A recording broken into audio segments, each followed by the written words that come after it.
चाचा हर रात चाची से मसाज करवा कर सोते थे। जब तक चाची मसाज न करती चाचा को नींद नहीं आती। एक दिन चाची को शादी पर जाना था। चाची जाने लगी तो मुझे पास बुलाकर बोली, रात को चाचा के मसाज कर देना वरना सारी रात जागते रहेंगे। रात हुई तो मैं सर ढककर चाचा को मसाज करने चली गई। अभी 15 मिनट ही हुए थे कि मेरे होश उड़ गए। चाचा ने मेरी चाची मुझे बोल कर गई थी कि चाचा का ख्याल रखना। साथ ही मुझे वो एक काम करने के लिए भी कह कर गई थी। मैंने वही काम किया था। अचानक से ही कुछ बुरा हो गया। अब मैं परेशान थी कि चाची वापस आएंगी तो उनको क्या जवाब दूंगी। वो कहेंगी कि मैंने तो तुझे चाचा का ख्याल रखने के लिए कहा था और तूने ये सब कुछ क्या कर डाला। मुझे खुद ही पता नहीं चला कि ये सब कैसे हो गया और इसमें मेरा क्या कसूर था। ये सब खुद ही हुआ था। मेरे चाचा बड़े ही अजीब तरह के इंसान थे। ये हमेशा ही गुस्सा करते रहते थे। मेरी जो पहली चाची थी, यानी चाचा की पहली बीवी, वो बहुत अच्छी औरत थी और उनसे मेरे चाचा को औलाद ना हुई। तो चाचा ने कहा कि इससे तो मुझे औलाद नहीं हो रही है, तो उन्होंने दूसरी शादी कर ली। लेकिन दूसरी बीवी से भी मेरे चाचा को औलाद ना हुई। चाचा सबको कहते थे कि सारी बांझ औरतें मेरे ही नसीब में लिखी है, मेरी ही उनसे शादी हो जाती है। चाचा ने दूसरी औरत को भी छोड़ दिया। वो बेचारी बड़ी अच्छी थी। उन्होंने कहा कि मुझे नहीं छोड़ना, मेरे आगे पीछे कोई नहीं है। लेकिन चाचा ने कहा कि मैं तुझे रख कर क्या करूँगा, तेरा मुझे क्या फ़ायदा है। जबकि उन्होंने इस औरत के साथ 5 साल गुजारे थे और 5 साल में ही वो इतनी ज़्यादा बूढ़ी लगने लगी थी। जब शादी हुई तो उस वक्त काफ़ी खूबसूरत थी। पता नहीं मेरे चाचा औरतों के साथ ऐसा क्या करते थे कि उसकी हालत ऐसी हो जाती थी। मेरे चाचा ने अब तीसरी शादी कर ली थी। मेरे माँ बाप इस दुनिया से चले गए थे और मैं अपने चाचा के साथ रहने के लिए आ गई थी। अगर मेरे बाबा जिंदा होते वो मुझे कभी भी यहाँ रहने के लिए नहीं भेजते। जब चाचा ने घर अलग किया तो वो बहुत ज्यादा अमीर हो गए। उन्होंने बहुत अच्छा घर बनाया था। उनके घर में टीवी, फ्रिज, एसी सब कुछ था। हम लोग जरा गरीब थे। मेरा भी दिल करता था कि मैं अपने चाचा के घर पर जाकर रहूं, बड़े टीवी पर सीरियल देखूं और फ्रिज से ठंडा पानी निकाल कर पीऊं, गर्मियों में एसी के मजे लूं, आराम से सो सकूं। लेकिन मेरे बाबा मुझे जाने नहीं देते थे। अगर कभी जाते भी तो मुझे अपने साथ ले जाते और अपने साथ ही वापस ले आते। वहां पर रात तो कभी भी रुकने ही नहीं देते। लेकिन अब मैं यहाँ पर हमेशा के लिए आ गई थी। मेरे चाचा को अपने भाई भाभी के मर जाने का बड़ा अफसोस था, इसलिए उन्होंने मेरी जिम्मेदारी ले ली और कहा कि वो मेरा ख्याल रखेंगे। ये जो मेरी तीसरी वाली चाची थी, ये भी बहुत मासूम थी। चाचा कहते थे कि मेरे नसीब में सारी की सारी ऐसी औरतें आती हैं जो बच्चे पैदा नहीं कर सकती। लेकिन दरअसल उनके नसीब में ऐसी औरतें आई थी जो बहुत ही ज्यादा शरीफ और मासूम होती थी। ये चाची भी बहुत अच्छी थी। मेरे चाचा मेरी चाची से बहुत ज्यादा सेवा करवाते थे। पूरा दिन इसकी कोई ना कोई फरमाइश होती। बिन मौसम की चीजें पकवाते। कभी कहते पकौड़े बना दो, कभी कहते चाय बना दो और मुश्किल से मुश्किल खाना बनवाते रहते थे।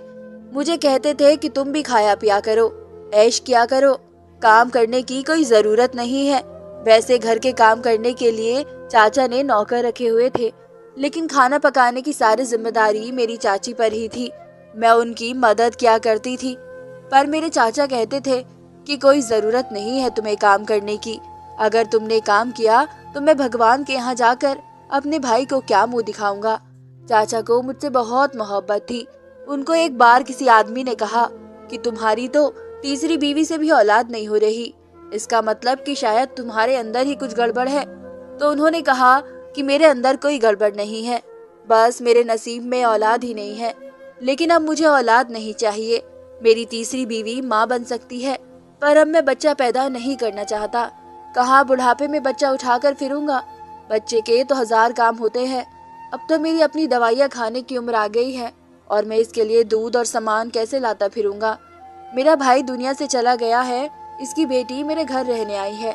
बस मैं इसी को अपनी बेटी बना लूंगा और मैं इसको विदा कर दूंगा। सारे अरमान इसकी शादी पर पूरे कर लूंगा। मैं ये बात सुन रही थी, मुझे बड़ी खुशी हुई। मैंने कहा कि मेरे चाचा तो बहुत अच्छे हैं, मेरा कितना ख्याल करते हैं। मुझे अपनी बेटी बना लिया है। मेरे चाचा मेरी चाची से बहुत ही ज्यादा काम करवाते थे। रोज रात को उनसे मसाज भी करवाते थे। जबकि ये काम बड़ा मुश्किल होता था। मेरी चाची चाचा के ऊपर खड़ी हो जाती और पैरों के साथ उनकी कमर और टांगों को दबाया करती थी।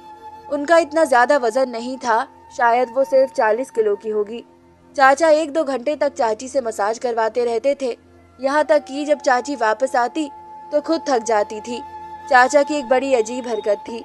वो कभी कभी चाची को कमरे से बाहर निकाल देते और कहते थे कि मुझे अकेले सोने की आदत है। वो खुद अपने कमरे में सोते। चाची दूसरे कमरे में सोया करती थी, लेकिन कभी कभी चाची उनके कमरे में भी सो जाती थी। मेरे लिए अलग से कमरा था, वहाँ पर एसी भी लगा हुआ था। मेरी जिंदगी तो यहाँ पर ठीक थी। मेरी चाची को कहीं जाने भी नहीं देते थे, उनके अपने घर भी नहीं। उन्हें रात को भी अपने घर रुकने नहीं देते थे। मेरी चाची कहती थी कि मैं तो बस यहाँ पर सेवा करने के लिए आई हूँ। अमीर बंदा है, इसके पास पैसे हैं। हम लोग गरीब थे। माँ बाप ने पैसा देकर शादी कर दी, वरना मेरी तो ये पहली शादी है। चाची मुझसे अपना दुख सुख बांटा करती थी, लेकिन चाचा से बहुत ज्यादा डरती भी थी। जैसे ही किसी आहट की आवाज आती तो चाची चुप हो जाती और मुझे बार बार कहती कि किसी को कुछ न बताना, कि मैंने तुमसे ये बात की थी। मैं भी कहती कि नहीं बताऊंगी, मुझे बताकर क्या मिलना था।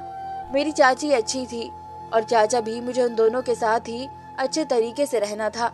मुझे एक दूसरे में फूट डालने की क्या जरूरत थी। मेरी चाची ने मुझे बताया कि उनका बाप बहुत ज्यादा बीमार है, बिस्तर पर पड़ा है, तबीयत बहुत खराब है। लेकिन तुम्हारे चाचा जाने नहीं देते। कहते हैं कि घर के काम जरूरी है, टाइम पर खाना नहीं मिलता तो मेरा मूड खराब हो जाता है। चाची मुझे कहती थी कि औरत गरीब बंदे से शादी कर ले जो कम से कम प्यार करने वाला और एहसास करने वाला हो। वो लेकिन ऐसे आदमी से शादी ना करे जिसके पास पैसे तो हो, लेकिन वो आपका एहसास ही ना करे। मैंने कहा कि पर औरतें तो आजकल ऐसा नहीं सोचती। वो तो बस कहती है कि बंदा अमीर हो, चाहे जैसा भी हो। मेरी चाची ने कहा कि हाँ, काश कि मुझे पहले पता होता कि ये सब कुछ होता है तो मैं तुम्हारे चाचा से कभी शादी न करती। मेरा तो दिल करता है गले में ढोल डाल लूं और सबको बताऊं कि कोई भी अमीर आदमी से शादी ना करे, और करे तो कम से कम ऐसे आदमी से करे जिसके अंदर थोड़ा बहुत एहसास हो, इंसानियत हो। मेरी चाची बड़ी परेशान रहती थी। मैंने कहा कि मैं आपकी मदद करती हूँ, मैं चाचा से बात करती हूँ। उन्होंने कहा कि नहीं नहीं, तुम बात नहीं करना, वरना वो कहेंगे कि मैंने तुम्हें कहा है। लेकिन चाची अंदर ही अंदर बड़ी परेशान थी। एक दिन रोना शुरू हो गई।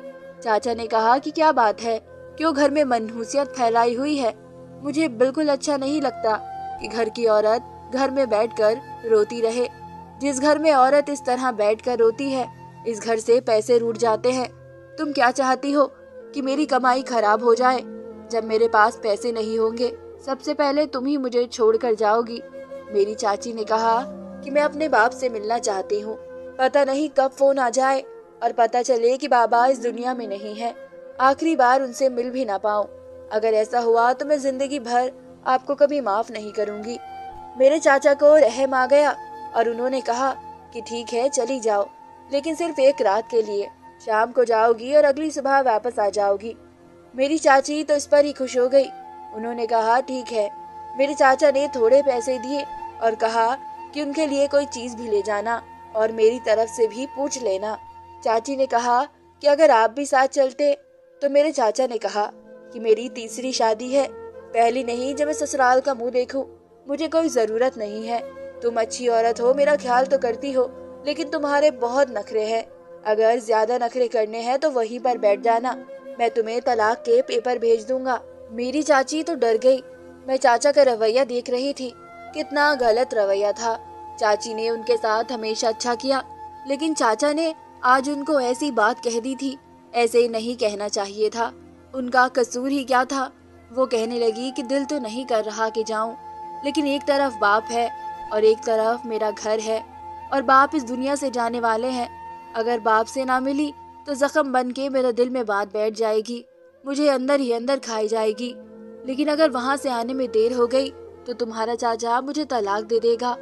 बस तुम पीछे से सब कुछ संभाल लेना, इसे मौका न देना कि इसे मेरी याद आए। मैंने कहा फिक्र नहीं करे, मैं उनको टाइम पर सारी चीजें दे दूंगी तो वो ये नहीं कहेंगे। मैं सारी चीज बहुत अच्छी बनाऊंगी जो उनको बहुत पसंद आएगी। चाची ने मेरे सर पर हाथ रखा और कहा कि तुम बहुत अच्छी लड़की हो, मैं भी तुम्हें अपनी बेटी समझती हूँ और हमेशा समझूंगी। तुम मेरे दुख सुख समझती हो। चाची वहाँ से चली गई और मैं सुबह सुबह उठ गई। पहले मैंने चाचा को नाश्ता बना कर दिया, इसके बाद खाना। शाम को चाय के साथ भी काफी सारी चीजें बनाई, लेकिन वो बिल्कुल भी खुश ना हुए। उन्होंने कुछ नोट भी नहीं किया, ये भी नहीं कहा कि बहुत अच्छा बनाया है।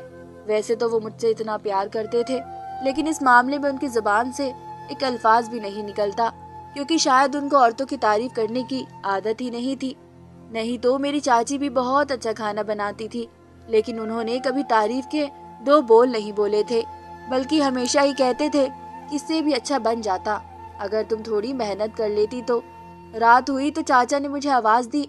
मेरी चाची ने मुझे कहा था कि मसाज के बगैर तुम्हारे चाचा को नींद नहीं आती, आज ये काम तुम कर लेना। मैंने कहा कि ठीक है, मैं कर दूंगी। उन्होंने मुझे आवाज दी, मैं भी कमरे में चली गई। उन्होंने कहा कि मैं मालिश करवाता हूँ तो मुझे नींद आती है, तुम्हारी चाची चली गई है, नहीं तो ये काम तो उसी का था। मैंने कहा कि कोई बात नहीं, वो तो सुबह आएंगी, मैं कर देती हूँ। उन्होंने कहा कि ठीक है। मैं चाचा को मसाज करने लगी। मुझे चाचा ने कहा था कि वह 2-2 घंटे तक मसाज करवाते हैं, इसलिए मुझे पता था कि मेरी जल्दी छुट्टी नहीं होने वाली। बस मैं चाचा का मसाज करने लगी, लेकिन अभी 20 मिनट ही गुजरे थे कि चाचा की आवाज ही नहीं आई, जबकि इससे पहले वो किसी चैनल पर खबरें सुन रहे थे, साथ साथ मुझसे बात भी कर रहे थे। मुझे लगा कि सो गए हैं। मैंने सोचा कि अगर सो गए हैं तो फिर मैं वापस अपने कमरे में चली जाती हूँ। मैं कमरे में चली गई, मेरी छुट्टी हो गई। 20 मिनट में ही मेरी जान छूट गई। लगता है मैंने बहुत अच्छे से मसाज किया है, तभी उनको नींद आ गई, शायद थके हुए थे। मैं कमरे में आई तो चाची के घर से फोन आया। पता चला कि चाची के बाबा का देहांत हो चुका है, तुम अपने चाचा को लेकर जल्दी वहाँ पर पहुँच जाओ। मैं चाचा के कमरे में उनको जगाने के लिए गई। जाहिर है इतनी बड़ी बात थी, चाची के बाबा की मौत हो चुकी थी, लेकिन जब मैंने चाचू को जगाने की कोशिश की तो वो उठ ही नहीं रहे थे। मैंने उनको आवाज दी, फिर उनके कंधे पर हाथ लगाया। जब मैंने उनकी तरफ गौर से देखा तो न जाने क्यों मुझे ऐसा लगा कि जैसे वो इस दुनिया में नहीं है, इस दुनिया से जा चुके हैं। लेकिन मैं पास वाली आंटी के घर चली गई। वो बहुत अच्छी थी, उनके परिवार से हमारे अच्छे ताल्लुक होते थे और उनके छोटे बच्चे थे, वो वहीं पर रहती थी। मैंने उनको कहा कि मेरे चाचा उठ नहीं रहे हैं। उन्होंने भी अपने दिल पर हाथ रख लिया, कहा सब ठीक तो है। घर में उनका एक कजिन आया हुआ था, इसको लेकर वो घर पर आई। उसने चेक किया तो कहने लगा कि ये अब इस दुनिया में नहीं रहे। यह सुनकर तो मैं हैरान रह गई, मेरे कदमों तले से जमीन निकल गई। मुझे इस औरत ने कहा कि उन्हें क्या खिलाया है। मैंने तो कुछ नहीं किया था, मैंने उनको अच्छे से खाना खिलाया और मैं उनको मसाज कर रही थी। मुझे लगा सो गए हैं, लेकिन मुझे नहीं पता ये सब क्या हुआ। चाची को ये बात बताई तो चाची तो दहल गई और उन पर कयामत टूट पड़ी। एक तरफ उनका बाप मर गया और दूसरी तरफ पति भी। बड़े ही मुश्किल हालात थे, चाचे पर बड़ी मुश्किल आ पड़ी थी। सबसे ज्यादा तरस मुझे चाची पर ही आ रहा था। जब वो वापस आई तो उनके बाबा भी इस दुनिया से जा चुके थे। चाचा को हार्ट अटैक आया था और उनके पति भी इस दुनिया से जा चुके थे, और आज इस बात को 10 दिन हो गए थे। चाचा की सारी जायदाद और पैसे वगैरह मेरे और चाची के नाम हो गए। अब मैं और मेरी चाची इस घर में रहते हैं। मेरी चाची ने कभी चाचा का जिक्र नहीं किया। वो कभी भी ये नहीं कहती कि मुझे उनकी याद आ रही है।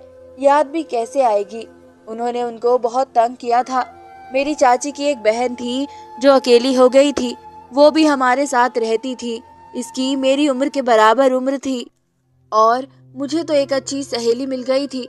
इसके साथ वक्त अच्छा गुजर जाता था। हम दोनों ने पढ़ाई भी शुरू की। चाची कहती थी कि मैं तुम दोनों को पढ़ाऊंगी ताकि तुम लोगों की शादी अच्छे घर में हो, और तुम लोगों के माँ बाप नहीं है, मैं ही हूँ। और मैं तुम लोगों की शादी ऐसे घर में करूंगी जिसमें न सिर्फ दौलत हो लड़के के पास, बल्कि आदत और एहसास भी हो। दौलत वाला देखकर तुम्हारी शादी नहीं करूंगी। ये जो लोग बेटियों की शादी सिर्फ दौलत देकर कर देते हैं ना, अपनी बेटियों के साथ बहुत बड़ा जुल्म करते हैं। मैंने तुम दोनों को अपनी बेटी माना है, मैं तुम्हारे साथ ऐसा नहीं करूंगी। अच्छी जगह तुम्हारी शादी करवाऊंगी। चाची बहुत अच्छी है, हमारा बहुत ख्याल रखती है। चाचा के साथ शायद यही होना था। उन्होंने इतनी सारी औरतों का दिल दुखाया, क्योंकि मेरी चाची ने मुझे बाद में बताया कि तुम्हारे चाचा कभी बाप नहीं बन सकते थे, लेकिन हमेशा इस बात का इल्जाम औरतों पर लगाते थे और उन्हें तलाक देकर उनकी जिंदगी बर्बाद कर देते थे। तभी तो वो इस दुनिया से चले गए। अभी भी उनके साथ अच्छा ही हुआ है कि वह नींद में अपनी जान खो बैठे, नहीं तो ऐसे लोगों का अंजाम अच्छा नहीं होता और दुनिया तमाशा देखती है। धन्यवाद दोस्तों।